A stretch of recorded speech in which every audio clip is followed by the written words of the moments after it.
¿Sabías que la independencia de Panamá ocurrió sin una sola batalla? Mientras el dominio español en América colapsaba y casi todo el continente ardía en guerras, el Istmo de Panamá encontró una oportunidad que no podía desaprovechar. Yo soy Fish y hoy te cuento la verdadera historia del día en que Panamá se independizó de España. Una historia con piratas, crisis económica, un imperio debilitado y un vacío del poder que nadie se esperaba. A inicios del siglo XIX, España ya no era la potencia sólida que solía ser. Sufrieron una invasión por parte de Napoleón en 1808, que obligó a abdicar a Carlos IV y Fernando VII, y esto sumió al país en el caos. Surgieron gobiernos paralelos, guerras internas y una profunda crisis de legitimidad. Esta inestabilidad debilitó el control sobre sus colonias en América, justo cuando nuevas ideas recorrían el mundo. La Ilustración, con sus principios de libertad y soberanía popular, junto con los ejemplos de la independencia de Estados Unidos y la Revolución Francesa, inspiraron a una generación de líderes que comenzaron a soñar con su libertad. En ese contexto nacieron las grandes gestas libertadoras. En el norte de Sudamérica, Simón Bolívar lideró campañas decisivas en Venezuela, Colombia, Ecuador y Perú, mientras que en el sur, José de San Martín cruzó los Andes para liberar Argentina, Chile y parte del Perú. Al mismo tiempo, en México, la lucha iniciada con el Grito de Dolores culminó con su independencia en 1821. Inspiradas por esos hechos, las provincias de Centroamérica también proclamaron su independencia ese mismo año. Mientras España se desmoronaba en Europa, en toda América se encendían revoluciones y en el Istmo de Panamá, aunque más tarde, no sería la excepción. Durante buena parte de la época colonial, el Istmo de Panamá fue uno de los territorios más valiosos del Imperio Español. Su posición geográfica, uniendo al Atlántico y el Pacífico, lo convirtió en una ruta clave para el traslado de oro y plata del Perú hacia Europa a través del Camino de Cruces. Ese tránsito constante de riqueza dio origen a las famosas ferias de Portobelo, uno de los eventos comerciales más importantes del imperio. Sin embargo, la enorme cantidad de tesoros que circulaba por la región atrajo a piratas como Francis Drake y Henry Morgan, cuyos ataques repetidos finalmente llevaron a la cancelación definitiva de dichas ferias, marcando el comienzo del declive económico del Istmo. Panamá perdió buena parte de su rol transitista, menos rutas, menos comercio, menos ingresos. Adicionalmente, las reformas borbónicas endurecieron el control, con impuestos altos, monopolios y una administración más centralizada. Se cerró la Real Audiencia de Panamá y el Istmo quedó relegado.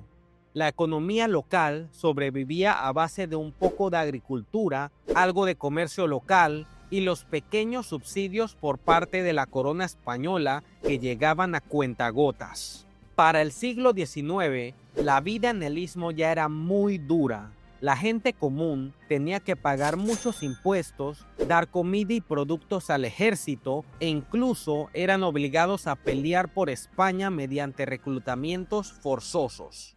Por otro lado, los criollos, es decir, panameños hijos de españoles nacidos en el Istmo, tenían dinero y educación, pero no podían participar en las decisiones importantes del gobierno.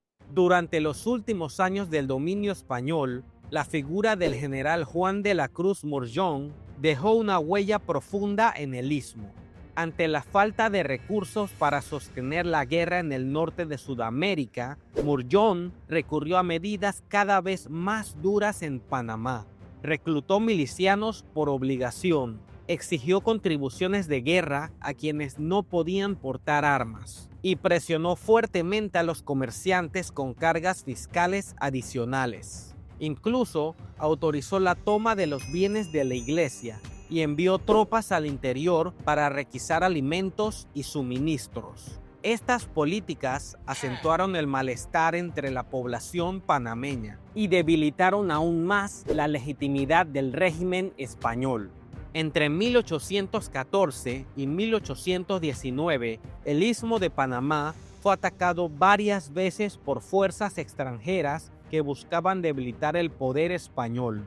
El ataque más recordado fue el del general escocés Gregor MacGregor, quien en 1819 logró tomar Portobelo con unos 300 hombres británicos e irlandeses al servicio de Simón Bolívar. Aunque la victoria duró poco, el gobernador Alejandro Hoare reorganizó sus tropas y recuperó el puerto tras un breve combate. Poco después, el marino inglés John Illingworth hostigó las costas panameñas, afectando el comercio e incluso llegando a ocupar por poco tiempo la isla de Taboga.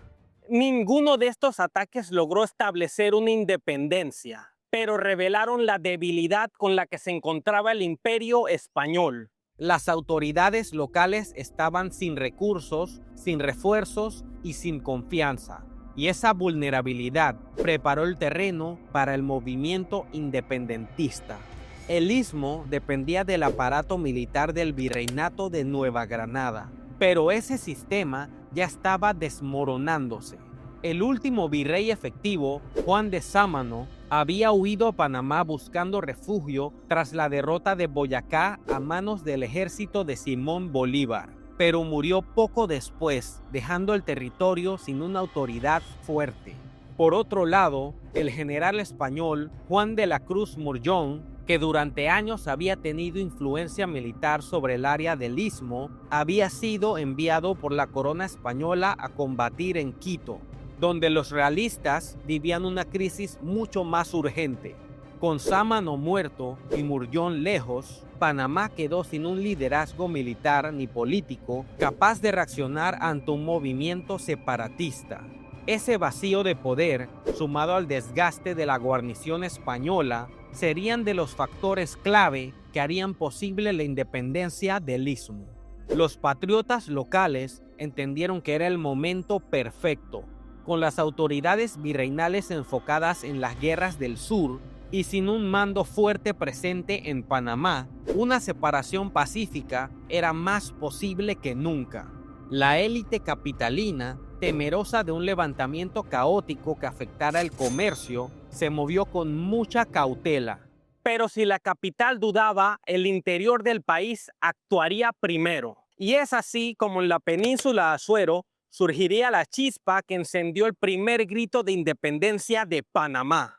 En la Villa de los Santos, el 10 de noviembre de 1821, el pueblo convocó a un cabildo abierto y, liderados por el coronel segundo de Villarreal, proclamaron la independencia local de España. Se dice que una joven santeña llamada Rufina Alfaro, quien mantenía una cercanía con los soldados españoles, aprovechó esa confianza para avisar a los patriotas el momento exacto en que podían tomar el cuartel. Aunque su participación no está documentada oficialmente, su figura simboliza el valor y la astucia del pueblo. Este suceso se conoce como el Grito de la Villa de los Santos. Tras la proclamación, la noticia corrió por toda la península de Azuero y otras localidades se adhirieron rápidamente al movimiento. La noticia del levantamiento tomó por sorpresa al coronel José de Fábrega, quien en ese momento encabezaba la autoridad militar en el Istmo.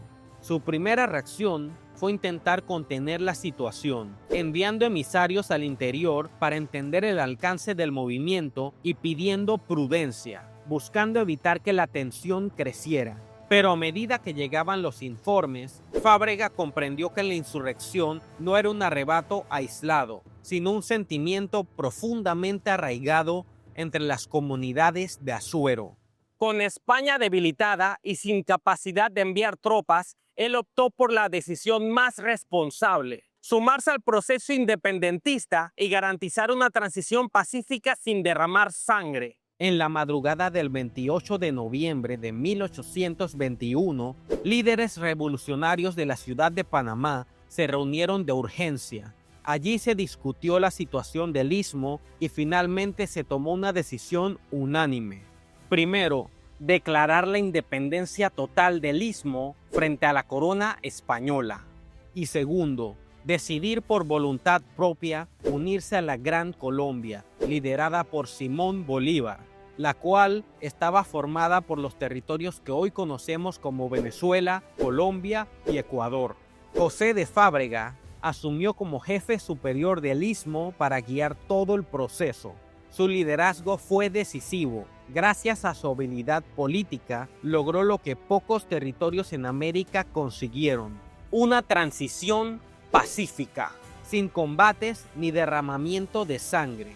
Negoció con la guarnición española, quienes entregaron las armas sin resistencia, y se organizó su retirada segura, incluso facilitando su traslado en barco hacia Cuba, que en ese momento seguía bajo el control español. También se evaluó la posibilidad de unirse a las recién independizadas Provincias Unidas de Centroamérica, una federación compuesta por Guatemala, Honduras, El Salvador, Nicaragua y Costa Rica. El Acta de Independencia dejó por escrito tanto la ruptura con España como la adhesión con la Gran Colombia, junto con el compromiso de enviar representantes al Congreso en Bogotá. Una decisión diseñada para darle protección, legitimidad y estabilidad al nuevo rumbo del istmo. Incluso se consideró la opción de incorporarse al Perú, que en ese momento tenía una gran influencia en el Pacífico.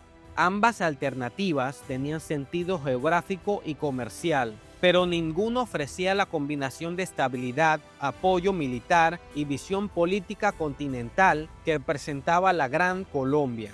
Por eso, después de analizar los distintos caminos posibles, Panamá decidió alinearse con el proyecto de Simón Bolívar. Panamá tenía una población pequeña, pocos recursos y prácticamente ninguna capacidad militar. Además, la unión hacía más improbable un intento de reconquista por parte de España.